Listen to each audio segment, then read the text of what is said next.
Bienvenue à 180 en ligne. On est vraiment super content que tu sois avec nous, puis on espère que l'événement aujourd'hui va être inspirant pour toi. En passant, inquiète-toi pas, tous nos événements respectent les recommandations du gouvernement au moment où ils ont été filmés. Si jamais tu veux plus d'informations, tu peux consulter notre page Facebook ou notre site Internet. À tantôt! Ce matin, on parle d'amour, de confiance, de sexe un peu, et aussi de comment se laisser étreindre par Dieu. Dans quelques instants, je vous parle de la petite intro, puis après ça, on en jase ensemble.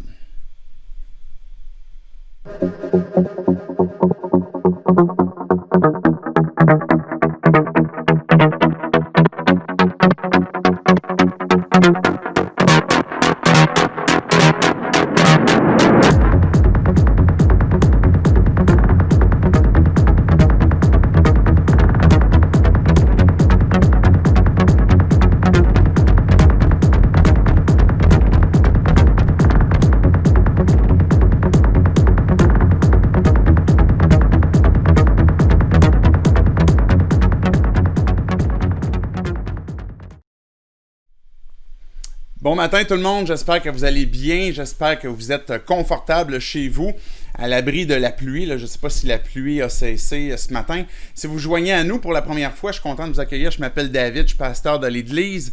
On est dans une série qu'on a commencée il y a quelques semaines, qu'on a appelée Soif, et qu'on poursuit ce matin, qui est Soif d'aimer. C'est un sujet qui nous concerne tous. Peut-être que vous avez vu la petite publication passée hier où on annonçait justement le sujet qu'on allait aborder sur cette question d'amour. C'est un sujet qui nous interpelle, qu'on soit jeune, qu'on soit vieux, que vous soyez un homme, que vous soyez une femme, que vous soyez seul ou que vous soyez en couple. Ben, la notion d'amour fait partie de chacun d'entre nous. C'est un sujet qu'on veut aborder, oui, à l'Église 180, mais pas juste parce qu'on veut l'aborder dans notre contexte de série, mais si on le fait, c'est parce que la Bible nous en parle, parce que Dieu nous en parle. Dieu nous emmène à être concernés par cette question-là, justement, sur l'amour et comment est-ce qu'on peut en avoir soif. Si vous avez vu le petit vidéo, justement, le petit teaser qu'on avait pour la série, la citation de la fin, c'est une discussion que Jésus a eue avec une femme qui était une Samaritaine et puis qui l'avait amené à réfléchir sur, je peux te donner l'eau. Il était assis sur le bord d'un puits, puis je peux te donner de l'eau qui va t'amener à ne plus jamais avoir soif. C'est ce que Jésus avait dit à cette femme samaritaine. Et puis immédiatement, mais cette femme-là a dit, donne-moi cette eau-là pour que je puisse justement plus avoir la soif. C'est une forme d'insatisfaction dans le fond de mon âme. Et la première chose que Jésus a fait référence, c'est, va chercher ton mari, puis emmène-le ici. C'est pas un hasard si Jésus a abordé cette question-là avec la femme samaritaine sur sa vie romantique, sa vie amoureuse. Va chercher ton mari. Mais la femme a dit, en fait, j'en ai pas de mari. Et Jésus lui a dit, tu fais bien de répondre ça parce que t'en as eu 5, puis celui que t'as présentement, c'est pas ton mari. La soif, Jésus a fait le lien lui-même entre la soif et notre vie amoureuse, notre vie romantique. Et puis comme je disais, même si vous êtes célibataire, ça nous concerne tous. On est tous concernés par cette question-là.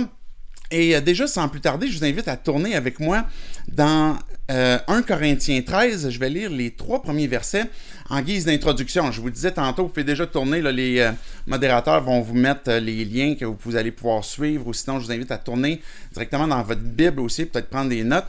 Je disais tantôt dans l'introduction comme quoi que on parle justement de cette question, comment expérimenter l'amour, comment est-ce que on peut expérimenter d'une façon concrète, d'une façon satisfaisante l'amour auquel on aspire tous. Et puis 1 Corinthiens 13, et peut-être que si vous êtes croyant, vous avez certainement déjà entendu ça. J'étais moi-même dans un mariage hier, et puis c'est le texte que j'ai cité, sur lequel j'ai apporté quelques commentaires. C'est un texte classique, un texte régulièrement cité justement dans des mariages pour parler du vrai amour. Et en commençant avec les 3 premiers versets, ça va nous donner justement l'occasion de pouvoir ouvrir le sujet sur cette importance qu'on trouve à l'amour, justement, nous-mêmes dans notre recherche puis dans la Bible. Donc, ça dit dans 1 Corinthiens 13, verset 1, « Si je parle les langues des hommes et même celles des anges, mais que je n'ai pas l'amour,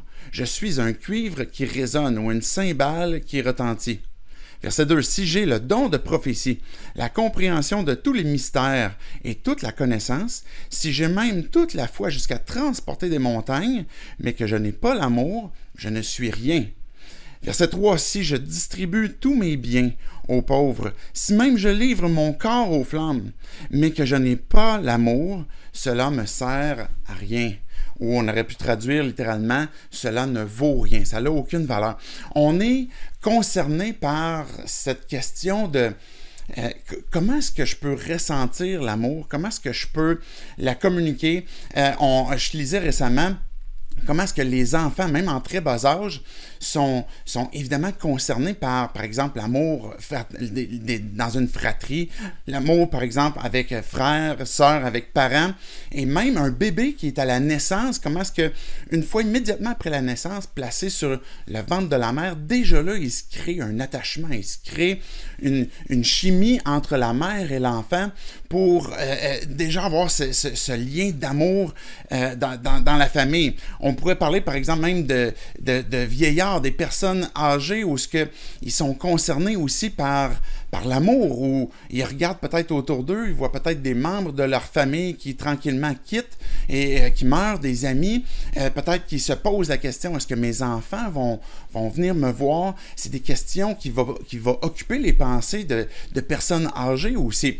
Que ce soit des hommes ou des femmes, on est conscient que on a été créé pour recevoir l'amour puis aussi en donner. On est tellement réceptif à ça qu'on est même capable d'identifier un plat qui a été cuisiné avec amour. Ce matin, je révisais mes notes tantôt, là, il y a quelques instants, puis ma femme m'a apporté des gaufres qu'elle avait faites avec amour. Ça veut dire qu'il y a du beurre dedans.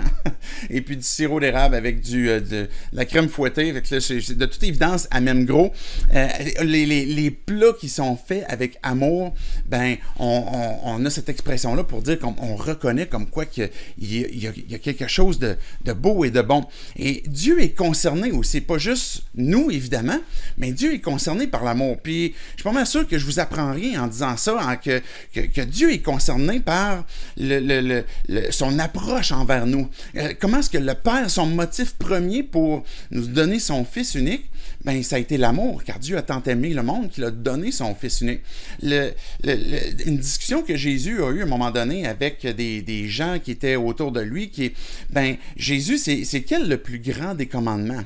Et puis, ça a été, Jésus a répondu ou affirmé comme quoi que, aime Dieu, premièrement, puis aime ton prochain, qui lui est semblable. Les deux plus grands commandements de Dieu, c'est l'amour, aimer Dieu, aimer son prochain. Jésus a dit que toute la loi, on a dans l'Ancien Testament 613 lois qui sont données, et Jésus a dit que toute la loi est contenue dans ce seul commandement que d'aimer. Et Dieu est concerné par l'amour. Jésus a appelé ça Jacques a appelé ça la loi royale. C'est la loi de Christ. Donc, toute cette loi qu'on a parlé, c'est résumé dans aime Dieu, puis aime ton prochain. Fait évidemment, Dieu est concerné par l'amour. Jésus a dit, juste avant d'aller à la croix, de donner sa vie pour nous donner la vie nous-mêmes, il a dit, à ceux-ci tous connaîtront que vous êtes mes disciples si vous avez une marque en particulier, celle de l'amour, si vous vous aimez les uns envers les autres. Alors, je fais une petite mini-parenthèse pour parler de la marque de la bête. C'est quoi le rapport avec l'amour? Je vous réfère à un moment donné à un flash qu'on a fait il y a quelques semaines où on parlait de la marque de la bête. Et puis, c'est comme un sujet qui tourne un peu, qui est populaire ces temps-ci. Puis, sans trop élaborer, vous pourrez tout simplement aller le voir. Et puis, la marque n'est pas tant une marque physique, visible, mais qu'on voit que même Dieu a placé une marque sur ses enfants. Ce qu'on voit dans Apocalypse. Et donc, c'est pas juste ceux qui ont une forme d'allégeance au mal, qui ont une marque, la marque de la bête, mais que ceux qui sont les enfants de Dieu reçoivent aussi une marque. Et Jésus a dit, juste avant de partir, comme ce que je vous ai cité, que cette marque-là, c'est celle de l'amour qu'on a les uns envers les autres. Et c'est ça qui fait qu'on correspond à notre Maître, qui est Jésus, ou ce qu'on lui ressemble, parce qu'il est amour, parce qu'il nous a communiqué son amour, il nous a donné son avis, son avis, mais sa vie par amour. Donc, on est concerné, Dieu est concerné par l'amour, et c'est la raison pour laquelle c'est une question si importante, parce que peut-être vous vous dites, est-ce qu'on met trop d'emphase à un moment donné sur des sujets bibliques comme justement l'amour de Dieu? Mais la réponse est non, parce que Jésus a été clair sur ce qu'il voulait nous faire comprendre sur cette importance de l'amour. Puis le texte qu'on a lu, juste pour vous expliquer brièvement, pour nous amener à répondre à la question comment expérimenter l'amour, le texte d'un Corinthiens 13 va nous dire 3 choses importantes. Le premier verset va nous dire comme quoi que même si je parle toutes les langues, même si j'ai une capacité de communiquer avec n'importe qui, même si j'ai une capacité de parler la langue des anges, et puis dans le contexte d'un Corinthien, c'est les dons des langues, c'était quelque chose que les gens se vantaient d'avoir, et puis qu'ils étaient bons à cause de ça, ou spirituels. Et Paul, il dit, même si je parle toutes les langues des hommes, même si j'ai le langage des anges, si j'ai pas l'amour, je suis comme une cymbale qui sonne, un drum qui n'a juste une cymbale et c'est tout. C'est moins cool que l'ensemble du band. Ça va donner rien. Donc, ça sert à rien. Le premier verset nous emmène à réfléchir comme quoi que quand on n'a pas l'amour, où est l'utilité de notre ministère? Où est l'utilité de notre service? Où est l'utilité de ce que l'on fait quand on ne le fait pas avec un motif d'amour? Le deuxième verset va parler que même si j'ai les dons de prophétie, de compréhension de tous les mystères, la connaissance, si j'ai même la foi à déplacer toutes les montagnes, mettons que j'ai les dons les plus spectaculaires, mais il va dire si j'ai pas l'amour, je ne suis rien. Non seulement il n'y a aucune utilité, mais il y a une identité qui est basée sur du vide, sur des œuvres, des actions, mais qui n'est pas fondée et alimentée et motivée par l'amour. Paul, il va dire que sans amour, il n'y a aucune utilité, et sans amour, il y a aucune identité qui est solide. Et puis le verset 3, il va dire, même si je distribue tout mon argent, même si je suis extrêmement généreux, puis je donne mon linge et ma gaufre de ce matin aux pauvres, je donne tout ce que j'ai, même jusqu'à livrer mon corps au feu. Je suis tellement zélé pour Christ que je subis des persécutions, je vais me sacrifier. Mais même si je fais tout cela et que c'est pas fondé et basé sur l'amour, Paul, il va dire, mais ça ne vaut rien. Ça n'a pas de valeur, ça communique pas une identité valable et une utilité qui est bonne. Donc, ces 3 premiers versets-là nous montrent comme quoi que c'est une question à savoir que comment est-ce que je peux expérimenter l'amour? Comment est-ce que je peux le vivre? Comment est-ce que je peux le recevoir et le communiquer? Oui, envers Dieu, envers mon prochain, et même dans des relations amoureuses, dans des relations amicales, dans des relations avec des membres de la famille, par exemple. La première réponse que je veux vous amener, comment expérimenter l'amour, c'est d'évaluer premièrement où tu mises ta confiance. Il doit y avoir une réflexion, savoir où tu vas miser ta confiance. Pendant les quelques semaines qui ont passé, en fait, je pense que ça se trouve avec la semaine dernière, on a pris une petite vacance familiale et puis c'est un peu une tradition depuis quelques années, là. On va faire en famille du karting, sauf ma femme, elle aime pas trop ça, et moi un petit peu téméraire, mais on va faire du karting, puis pas le go-kart, mais on va avec la version comme full speed, là. Et puis, en fait, on y va avec les 4 enfants, moi j'embarque avec eux sur la piste. Et là, je m'inquiète pas trop pour mes 3 plus grands garçons, là, qui ont comme bientôt 19 ans, 17 ans, 13 ans. Mais j'ai une petite inquiétude ou un petit souci pour ma fille qui a 11 ans, qui est comme dans le gros kart et puis qui peut aller quand même jusqu'à genre 60-70 km/h et qui n'a jamais chauffé, évidemment. Fait que quand j'embarque sur la piste, ben là, les cartes se mettent à partir, ça va assez vite. Et puis là, ben, dans ma petite incertitude, ben, je vais m'assurer d'être proche de ma fille pour voir est-ce qu'elle est correcte, est-ce que ça va bien, va-tu finir dans le champ.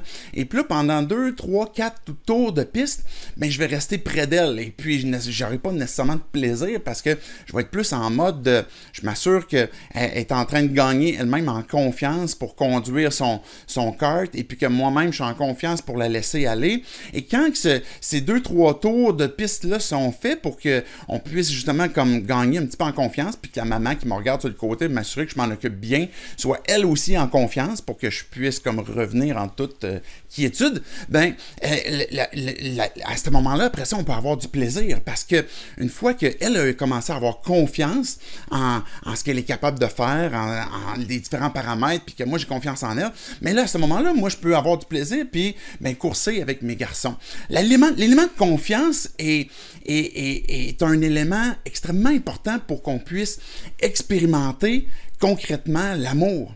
Par exemple, la personne célibataire, la personne qui est seule, ben on va souvent dire comme quoi que ben il faut avoir confiance en soi, il faut avoir confiance en toi, il faut que tu saches qui tu es, il faut que tu saches c'est quoi tes goûts, il faut que tu saches c'est quoi que t'aimes pas, et puis le fait d'avoir confiance en toi, ben ça va t'aider aussi à découvrir peut-être une personne que tu vas pouvoir apprécier, parce que si tu joues pas une game puis tu fais attention d'être authentique justement, ben il va y avoir quelque chose qui va se bâtir, qui va être croissant.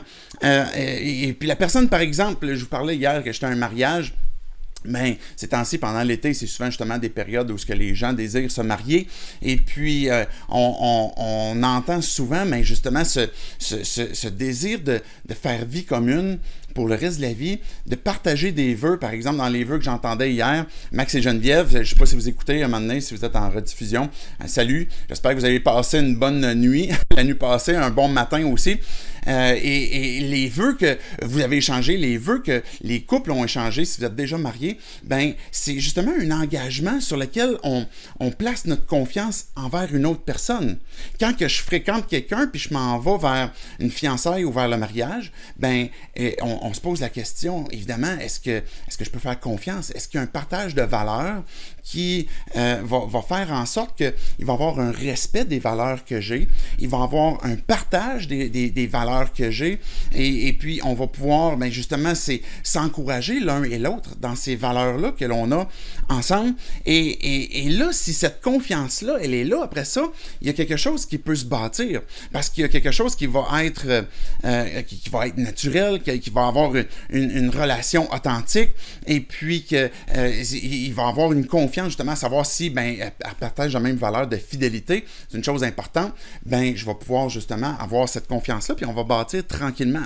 Un couple qui est déjà marié, ben a aussi besoin de l'élément de confiance, pas seulement la personne seule ou la personne qui est en couple, qui considère faire vie commune pour plus longtemps, mais les gens qui sont, si vous êtes déjà en couple, si vous êtes déjà marié, l'élément de confiance est extrêmement important pour développer justement et expérimenter l'amour. Comme je disais tantôt, vous avez fait vos vœux ou que vous dites, je veux faire vie commune pour faire dans le fond, on va faire la vie ensemble, on va cheminer dans la vie ensemble et on va se soutenir l'un et l'autre, et brique après brique, la confiance se bâtit, et il va y avoir des moments où ça se peut que ça va être difficile, ça se peut qu'il va y avoir eu des erreurs, ça se peut que ça va être un peu tendu, mais on va pratiquer le pardon, on va donner la grâce, c'est-à-dire qu'on va donner à l'autre ce qui peut-être ne mérite pas, ou peut-être que l'autre mériterait quelque chose qu'on ne va pas lui donner, parce que l'amour couvre une multitude de péchés, une multitude de fautes.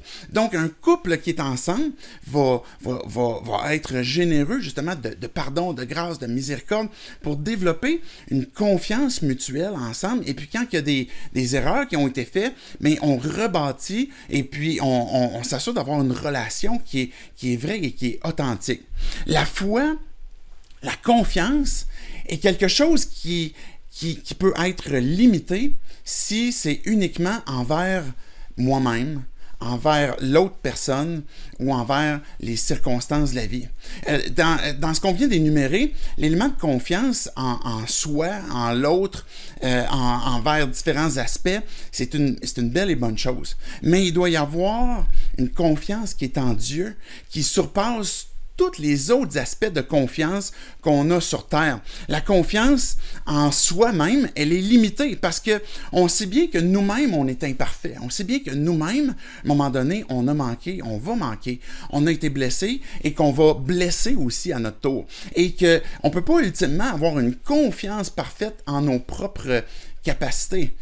Si c'est dans l'autre, je ne peux pas avoir une confiance absolue, parfaite envers l'autre, envers mon conjoint, ma conjointe. C'est limité encore une fois parce que je peux être déçu à un moment donné. Je vais être blessé, je peux être abandonné, je peux me sentir trahi. C'est des circonstances qui peuvent se produire et la confiance absolue ne peut pas se poser sur une personne, même si c'est ton conjoint ou ta conjointe avec laquelle tu es marié. Ou si c'est par exemple tu dis, moi j'ai confiance en la vie, en le hasard, les circonstances, et puis les choses vont se placer, mais encore là, c'est limité, parce que la vie est remplie d'imprévus. La vie est remplie de circonstances qui vont venir changer les paramètres, qui vont venir changer des éléments de nos vies qui fait qu'on va perdre confiance. Quand on place notre foi en Dieu, Dieu a la capacité et la volonté d'intervenir dans nos vies. Si je ne peux pas avoir confiance absolument en moi, bien que c'est une bonne chose, mais que ultimement je place ma foi que Dieu lui a la capacité, la volonté de transformer mon cœur. Que si mon conjoint, ma conjointe, mon chum, ma blonde a des comportements qui m'irritent, la raison pour laquelle ma femme persévère, qu'elle continue avec moi dans des comportements que je peux faire, par exemple, qui vont l'irriter, mais c'est pas parce qu'elle a placé sa foi en moi puis dans ma capacité à changer ces choses-là et ma bonne volonté, mais parce qu'elle a placé sa foi, sa confiance en Dieu, qui lui a la capacité de changer mon cœur et de changer et de m'outiller. Il a cette capacité-là et cette volonté-là.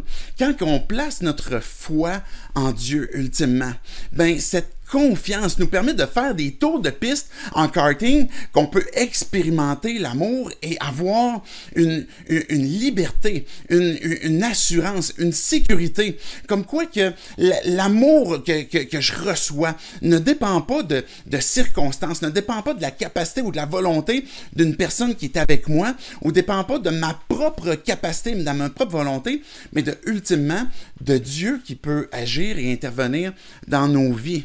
Et ultimement, c'est sur lui qu'on doit poser notre foi. Ça va donner un résultat d'assurance, une sécurité. Ça va permettre de pouvoir s'abandonner. Abandonner un contrôle qu'on voudrait faire, qu'on voudrait avoir, et puis que tout d'un coup, on peut dire, mais Dieu, je t'abandonne cette circonstance-là. Je t'abandonne tel comportement. Je t'abandonne tel aspect, puis je te fais confiance pour le futur. Je te fais confiance pour le présent. Je te fais confiance pour les choses qui se sont passées puis qui ont besoin d'être restaurées. Et à ce moment-là, il y a une paix, il y a un repos qui est communiqué et qui nous permet de goûter l'amour. Comme ce que Paul dit tantôt dans 1 Corinthiens 13, comment est-ce que je fais pour avoir l'amour? Comment est-ce que je fais pour avoir cet amour-là? Je vais parler de ça dans quelques instants, mais comment est-ce qu'on fait? Il faut forcer comment pour dire, OK, là, j'ai vraiment l'amour, comme ce que Dieu le décrit dans 1 Corinthiens 13, pour que ce que je fais a une valeur, une utilité, puis que ça bâtit mon identité. Comment est-ce que je fais pour avoir ça? Mais le désir de Dieu, en plaçant notre foi en lui, c'est justement de pouvoir nous faire expérimenter cet amour que lui a créé, que lui va faire même émaner de sa personne, parce que c'est dans la nature de Dieu que d'être amour. Ça nous emmène aussi justement que je passe au prochain point. Toujours dans cette question pour comment expérimenter l'amour, il y a une réflexion à savoir où c'est que je mise ma confiance. Et quand on a placé notre foi en Dieu d'où va venir mon identité? D'où va venir ma valeur? D'où va venir mon utilité? Comme ce qu'on a vu dans les 3 premiers versets d'1 Corinthiens 13. D'où va venir cet amour-là qui va me donner une valeur, une utilité, une identité? Et que je réalise que l'amour que Dieu a pour moi m'emmène ce repos, cette sécurité, mais ça va m'emmener à renoncer, à chercher à à vouloir plaire aux autres, à vouloir peut-être changer, peut-être mon caractère, changer ma façon d'être qui ne sera pas authentique parce que je veux chercher à plaire, mais ça va m'amener à renoncer à la crainte des hommes, à vouloir plaire aux hommes et à rechercher le regard, l'approbation des autres pour que je sois aimé. Et que là, si je suis aimé parce que je reçois l'approbation, le regard, l'estime des gens, parce que, et Paul, il va dire, ben, mettons que tu as la foi à déplacer la montagne. Mettons que tu as donné ton argent aux pauvres. Mettons que tu parles les langues des anges. Ben, si tu réussis à performer ces choses-là, oui, il va y avoir un résultat où les gens vont être impressionnés, c'est quelque chose de beau, c'est quelque chose de grand, tu es quelqu'un qui a un caractère qui est fort, tu as quelque chose qui est puissant en toi, c'est rassurant d'être avec toi, et puis, ben, ça va être trompeur parce que ces éléments-là ne sont que temporaires. On ne peut pas avoir cette identité basée sur ce que je fais et qui n'est pas basée sur l'amour que Dieu a pour moi. Et si je renonce pas justement à rechercher ça des gens, à partir de ce que je vais faire, je vais m'assurer de bien faire les choses, d'être aimé, etc., pour finalement expérimenter vraiment l'amour, ben je pourrais pas expérimenter réellement l'amour que Dieu a planifié pour moi, que Dieu a planifié pour toi. Et ça va avoir justement ces résultats-là dans nos vies. Ça nous emmène à poursuivre à la question « Comment expérimenter l'amour? » Il y a un point à faire sur la sexualité. Parce que dans notre monde aujourd'hui, comme de tout temps, et puis à l'époque même des Corinthiens, la notion de sexualité était toujours intimement et souvent intimement liée à l'amour. Et puis c'est normal parce que ça fait partie justement d'une intimité qui est partagée entre deux personnes qui veulent justement vivre l'amour. Donc comment est-ce que la sexualité elle était perçue au temps des Corinthiens et qu'encore aujourd'hui elle peut être perçue? C'est le point que je veux faire parce que dans notre monde aujourd'hui, ben, la sexualité est un aspect qui est vraiment hautement estimé, à la limite devenu même une idole. Le sexe est devenu comme un dieu, où si tu as soit une performance, soit une attirance, soit que tu dégages une forme de charisme, un sex appeal, où tu réussis à dégager justement un attrait, ben à ce moment-là, tu es vraiment quelqu'un, où tu vas vraiment expérimenter l'amour. 1 Corinthiens, je vous invite à tourner avec moi dans 1 Corinthiens 6, le verset 13. Il y avait deux choses que les Corinthiens disaient et qu'on peut dire encore aujourd'hui et qui étaient des erreurs, de pensée par rapport à la sexualité. 1 Corinthiens 6, 13, ben, Paul il va dire « Les aliments sont pour le ventre et le ventre pour les aliments. Et Dieu détruira l'un comme l'autre, comme les autres. Mais le corps n'est pas pour l'immoralité sexuelle, il est pour le Seigneur, et le Seigneur est pour le corps. » La toute première phrase que Paul vient de citer, en fait, il est en train de dire, voici dans une lettre ce que vous m'avez dit. Il est en train de citer les Corinthiens une pensée qu'ils avaient. C'est-à-dire qu'eux, ils croyaient que il va dire par exemple, le ventre, les aliments sont pour le ventre et le ventre pour les aliments. Et puis Dieu va détruire l'un comme l'autre. Derrière cette pensée-là que les Corinthiens avaient, c'était que le sexe, dans le fond, c'est uniquement un appétit. C'est uniquement comme un besoin comme pour manger. C'est aussi banal que la gaufre que j'ai mangée tantôt. Ben, si tu as un besoin de sexe, ben, c'est uniquement biologique, c'est uniquement un appétit que tu as. Et puis, Paul, il va répondre justement aux Corinthiens comme quoi que ben, Dieu va ressusciter le corps qu'il nous a donné. Que même si présentement on pêche, ben, que le plan de Dieu, tant notre âme que notre corps, va être régénéré, va être renouvelé. Et ce que l'on fait avec notre corps ne peut pas être détaché de notre âme. Et ça, c'est une des vérités qui est importante. C'est la réponse que Paul est en train de dire aux Corinthiens, puis qu'on a besoin de comprendre aussi à notre époque, c'est que notre être, notre personne est intimement lié entre le corps et l'esprit, l'âme, et qu'on ne peut pas diviser les deux.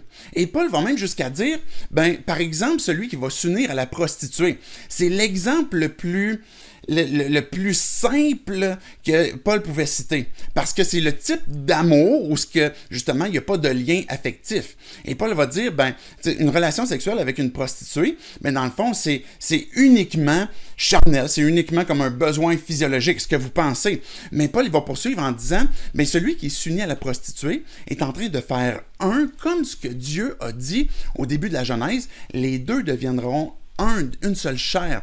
Et cette expression-là n'est pas uniquement une expression sexuelle où ce que les deux font l'amour, mais qu'il y a maintenant une unité aussi, une union qui se fait dans l'âme et que l'âme ne peut pas être détachée de la relation sexuelle. Et les Corinthiens croyaient que c'est uniquement un appétit et puis quand tu vas l'assouvir, c'est réglé, mais Paul il va dire il y a un impact dans ta vie, dans nos vies quand on agit comme ça. Et Paul va dire il y a plusieurs péchés, mais celui de coucher avec une personne uniquement par appétit sexuel, mais cette personne-là pêche contre son propre corps, contre sa propre personne. Ça emmène la deuxième pensée qui était erronée chez les Corinthiens, qui est 1 Corinthiens 7. Dans le fond, on poursuit, on a lu 1 Corinthiens 6, 13, et puis 1 Corinthiens 7, c'est toujours la même pensée qui est apportée. La toute première phrase, c'est une autre phrase que les Corinthiens pouvaient avoir. Donc, il y avait ceux qui disaient, mais le sexe, c'est juste un appétit.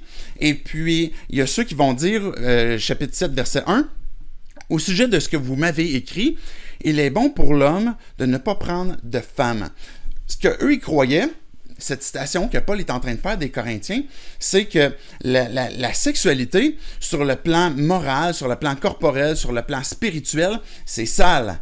Donc, eux, ils vont dire, pour vraiment être spirituel, puis pour vraiment se garder pur, il doit y avoir aucune relation sexuelle, ça doit servir uniquement pour ceux qui sont vraiment corrompus. Là, eux autres pourront faire des bébés, ils continueront de populer la terre, mais c'est sale. Et c'est une fausse réponse aussi, c'est une fausse pensée. Et je pense pas qu'elle est très répandue dans notre monde aujourd'hui, mais il pourrait y avoir des gens, peut-être des fois, comme quoi que, non, la sexualité, en tout cas, si on remonte à pas si longtemps, une époque, au Québec, ça devait servir uniquement pour la reproduction.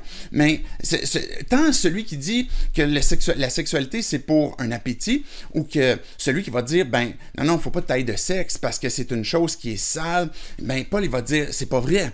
C'est pas vrai, parce que même en fait, que chaque homme ait sa femme, son mari, et ça peut même prévenir de l'immoralité, ça peut même permettre à un couple de pouvoir profiter de la sexualité, de pouvoir profiter de ce que Dieu a créé pour le couple, pour justement, grandir ensemble. Et la sexualité devient même un outil, devient je cherche un autre mot, là, pas juste un outil, mais qui est aussi un élément qui fait en sorte que le couple grandit, se fortifie, se restaure, va s'unir, pas juste sexuellement, mais même de cœur aussi. Ça fait partie de la vie de couple, la vie conjugale. Et ce n'est pas sale en soi. On pourrait penser comme quoi que Dieu doit être contre ça, puis la réponse c'est non.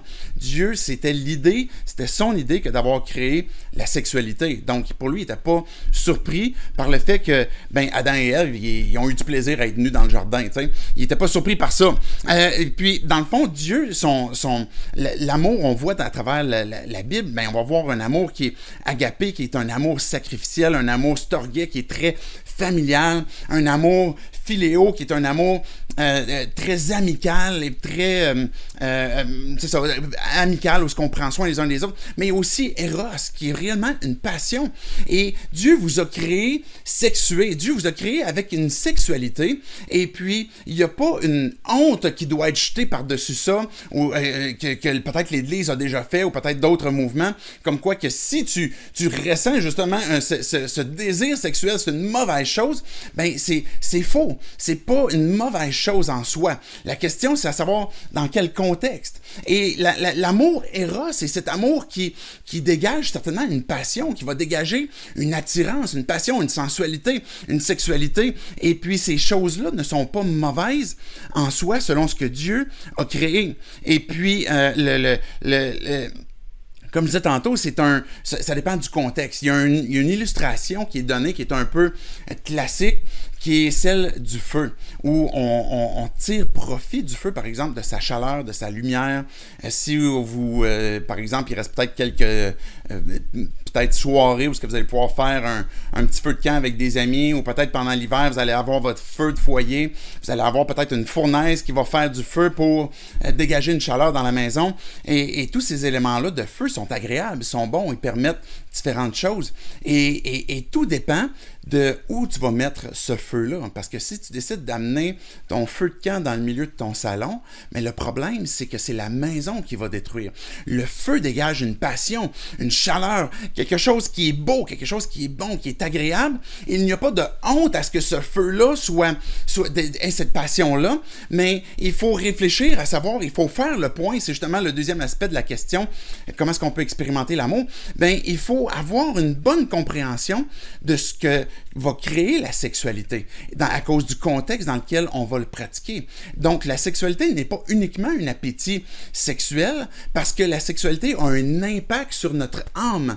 Et la sexualité n'est pas sale, elle est une bonne chose que Dieu a créée, mais tout cela dans un contexte où ce que Dieu a créé l'homme et la femme dans une alliance, où ce qu'ils ont décidé de faire vie commune pour cheminer ensemble, s'investir l'un l'autre et utiliser justement, profiter de la sexualité, pas juste pour procréer, mais aussi pour récréer, pour avoir des récréations. Puis ça, c'est une bonne chose. Peut-être qu'à un moment donné, on aura une série sur Cantique des Cantiques.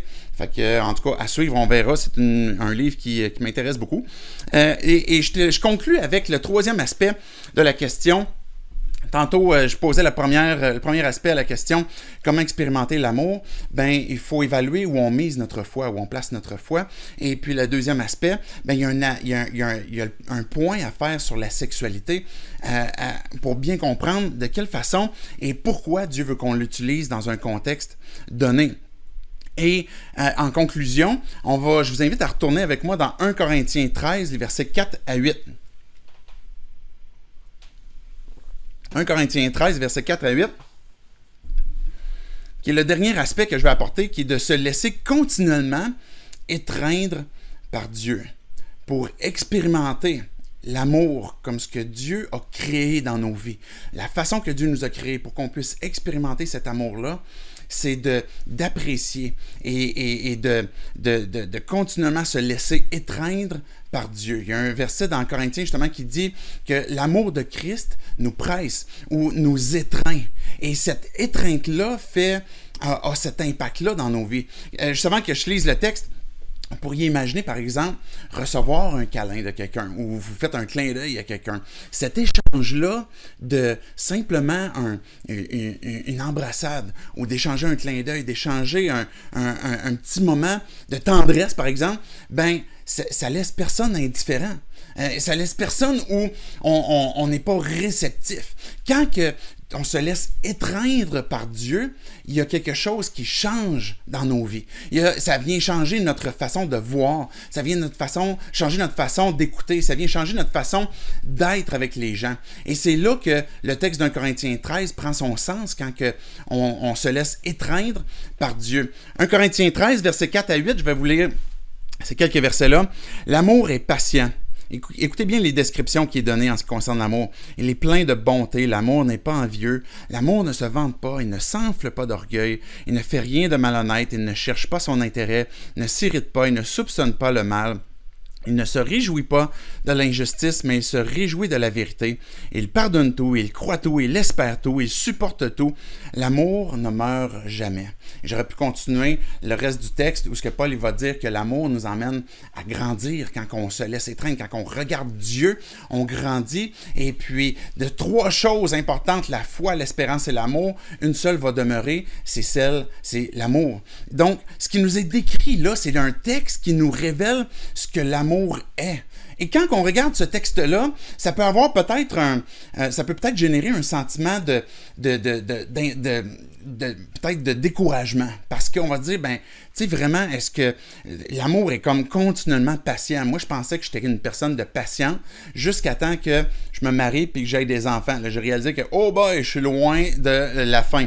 Plein de bonté, on n'est pas envieux. Ils se vantent pas. Ces choses-là sont clairement au-dessus de notre portée pour qu'on puisse les vivre et les appliquer à tout temps, en toutes circonstances et parfaitement. Ce texte-là n'a pas pour but de créer un découragement comme quoi que je vais forcer puis je vais réussir, je vais l'avoir, mais ce texte-là est en train de nous décrire la personne de Dieu. Ce texte-là est en train de nous amener à s'émerveiller de la personne de Jésus qui nous démontre son amour. Et comment est-ce qu'on a besoin de le comprendre? Paul est en train de dire à des Corinthiens qui sont peut-être constamment en chicane, qui se font des procès, qui sont en train de se vanter les uns des autres, qu'ils ont des dons les meilleurs, et puis qu'il y a toutes sortes de trucs qui se passent là.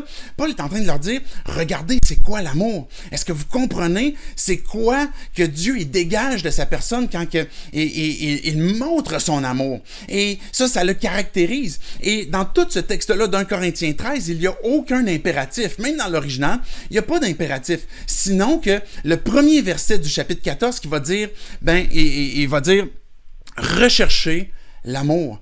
Rechercher l'amour, c'est de rechercher Dieu, c'est de se laisser, c'est d'aspirer à cette voie par excellence. Et quand on se laisse étreindre par Dieu, quand on expose nos cœurs, quand on place notre intelligence sur la personne de Dieu pour que son esprit vienne renouveler notre intelligence, pas en fonction du monde, mais en fonction de ce que lui veut, il est en train de nous montrer comme quoi que je t'ai aimé le premier. C'est moi qui est venu vers toi. Puis le Père, il m'a dit, je t'ai donné mon Fils. Jésus, il t'a dit, je t'ai donné ma vie. Le Saint-Esprit, il dit, je vis en toi pour te transformer, pour te renouveler, pour te régénérer, pour te rappeler ce que Jésus est, pour te rappeler l'amour. Et quand on se laisse exposer par Dieu comme ça, qu'on se laisse étreindre, mais nécessairement, notre regard, il change sur le monde, nos oreilles changent sur le monde. On se met à expérimenter l'amour en le recevant, premièrement, par Dieu. Et pas juste au moment de notre conversion, mais tout au long de notre vie où on réalise que continuellement, ce caractère de Dieu envers nous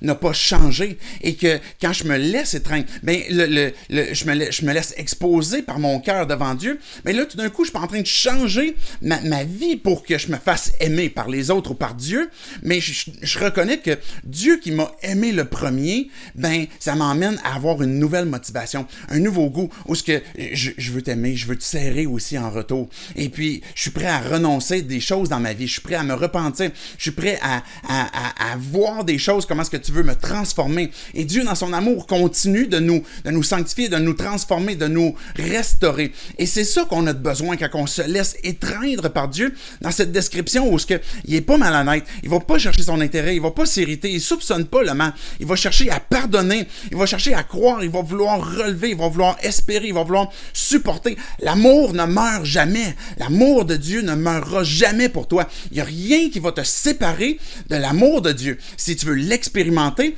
laisse-toi étreindre par lui. Demande à Dieu qui te permette d'ouvrir tes yeux sur justement cet amour qu'il a pour toi. Et c'est en reconnaissant justement le fait qu'il t'a aimé le premier qu'il va avoir un retour de ta part où tu vas pouvoir expérimenter aussi à ton tour cet amour pour les uns et pour les autres. C'est pour ça que c'est une marque du maître. Le fait d'aimer les autres croyants, les autres gens, si vous avez de l'amour les uns pour les autres, le monde va reconnaître que vous êtes mes disciples, c'est qu'on a l'amour du maître en nous. On est en train de pratiquer la loi royale, la loi de Christ. Je suis en train de considérer que l'obéissance à Dieu est plus importante que n'importe quoi parce que je veux l'aimer et je veux aimer mon prochain, qui est les deux plus grands commandements. Et on ne peut pas s'écarter de ça. Et c'est pas une question de performance dans un ministère, de performance pour attirer les regards, pour être une grande personne, pour être un grand leader, pour être un grand amoureux, pour être un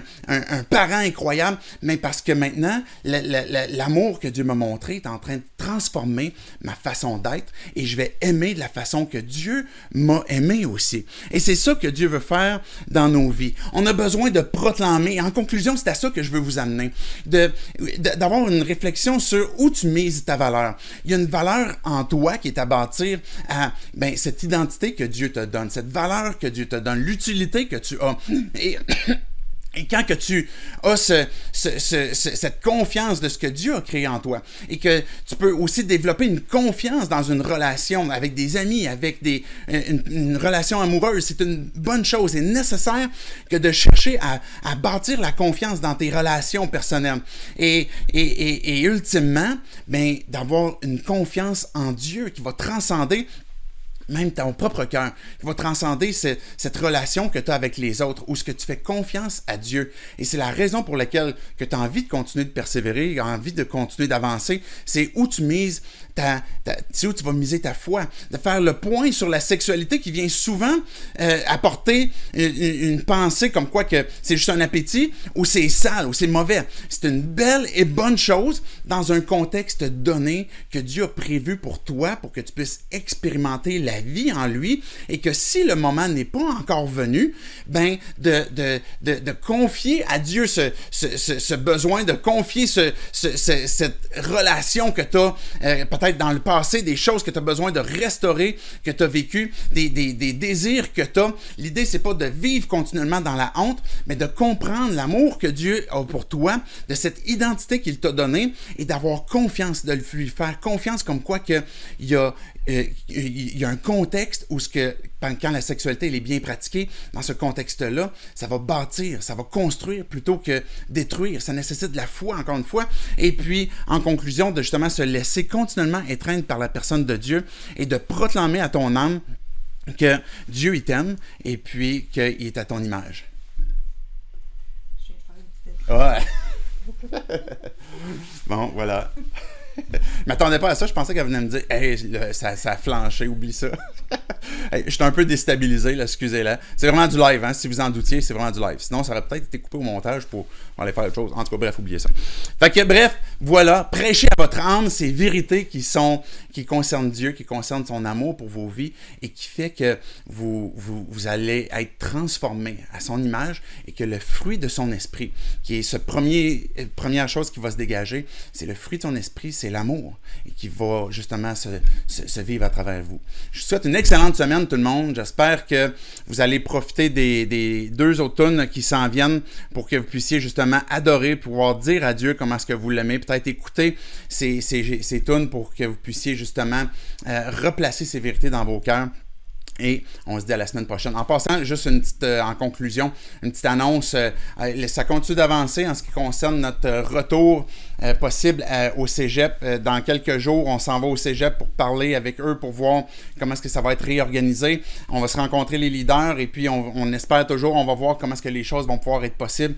Peut-être pour mi-septembre, fin septembre, on va voir comment est-ce que c'est. Donc, soyez patients avec nous. Nous autres aussi, on a besoin d'être patients, de voir, on essaie de tricoter à travers tout cela, ce contexte-là un peu difficile.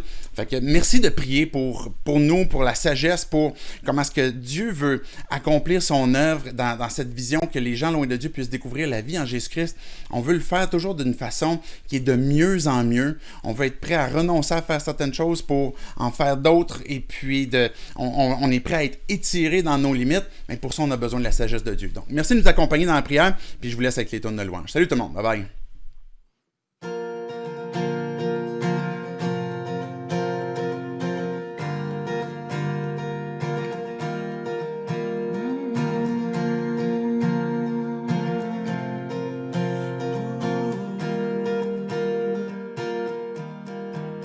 Béni soit ton nom.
ton nom.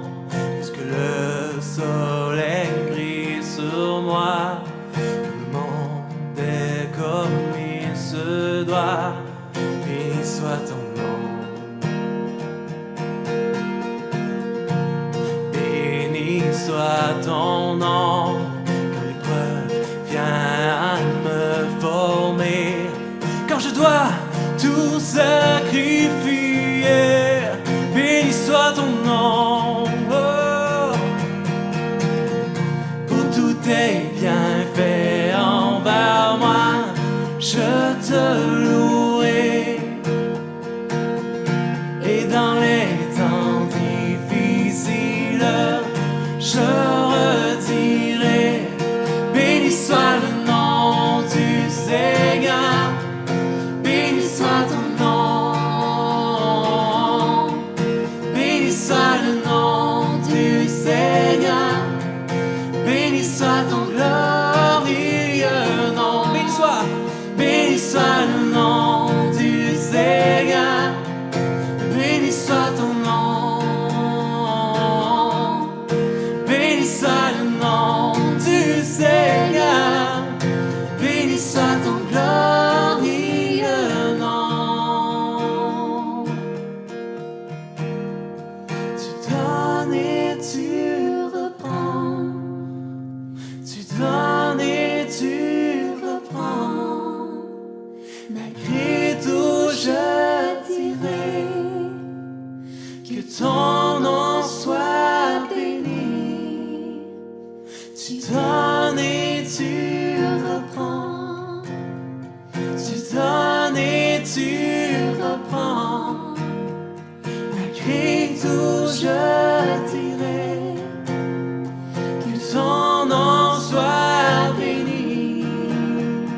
Tu donnes et tu reprends, Jésus. Tu donnes et tu reprends. Malgré tout, je dirai que ton nom soit béni. Béni soit le nom du Seigneur. Béni soit ton nom. Béni soit le nom du Seigneur. Béni soit ton glorieux nom. Béni soit le nom du Seigneur. Béni soit ton nom. Béni soit le nom du Seigneur. Béni soit ton glorieux nom. Béni soit le nom des voix. Béni soit le nom du Seigneur. Béni soit ton nom. Oh, béni soit le nom du Seigneur. Béni soit ton glorieux nom. Ton glorieux nom. Ton glorieux nom.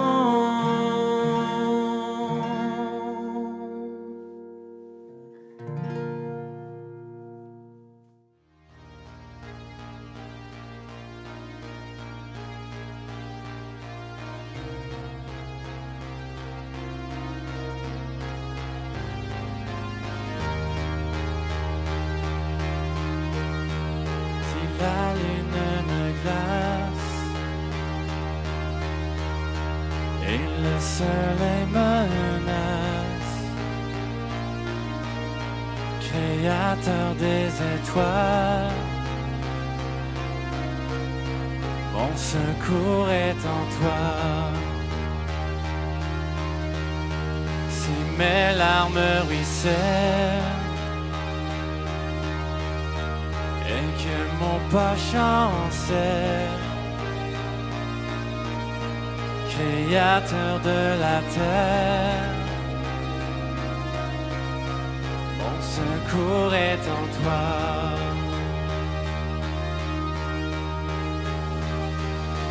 Je lève les yeux vers les hauts sommets. Toi seul est mon Dieu, je proclamerai. Toi seul est ma force, toi seul me restaure, mon secours est en toi.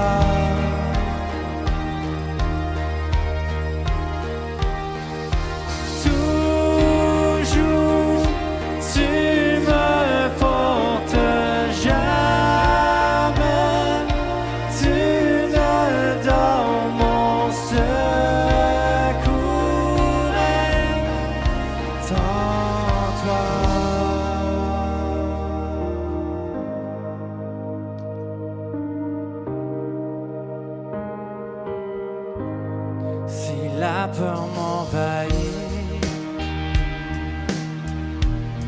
et mon âme chavire, Créateur de la vie, mon secours est en toi.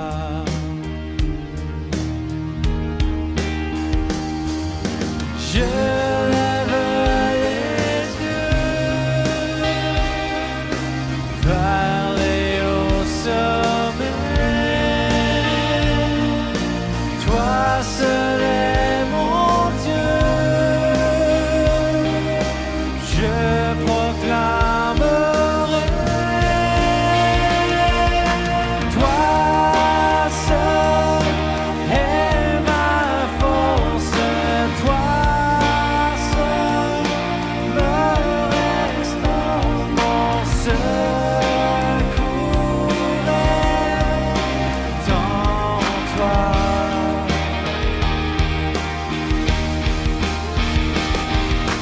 Toujours tu me portes, jamais tu ne donnes, mon secours est en toi.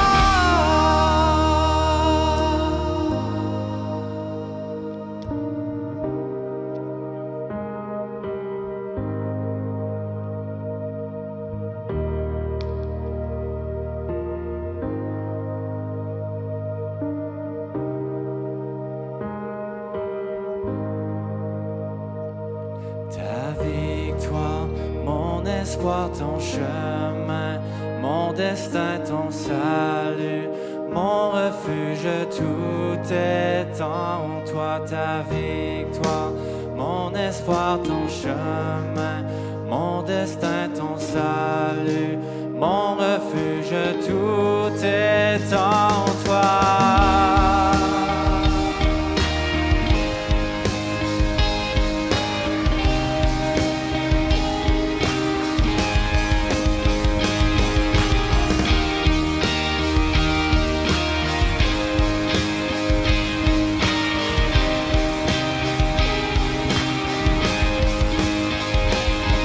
Ta victoire, mon espoir, ton chemin, mon destin, ton salut, mon refuge, tout est en toi. Ta victoire, mon espoir, ton chemin, mon destin, ton salut, mon refuge, tout est en toi. Ta victoire, mon espoir, ton chemin, mon destin, ton salut, mon refuge, tout est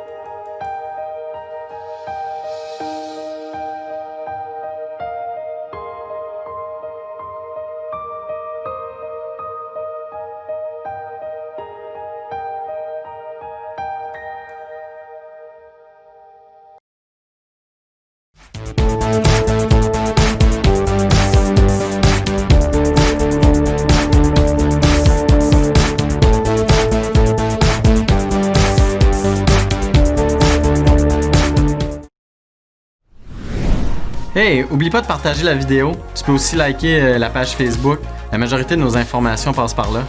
Puis si jamais tu as des questions, que tu veux en savoir plus sur Jésus, tu as peut-être besoin de prière ou besoin d'aide, ben contacte-nous. N'hésite pas.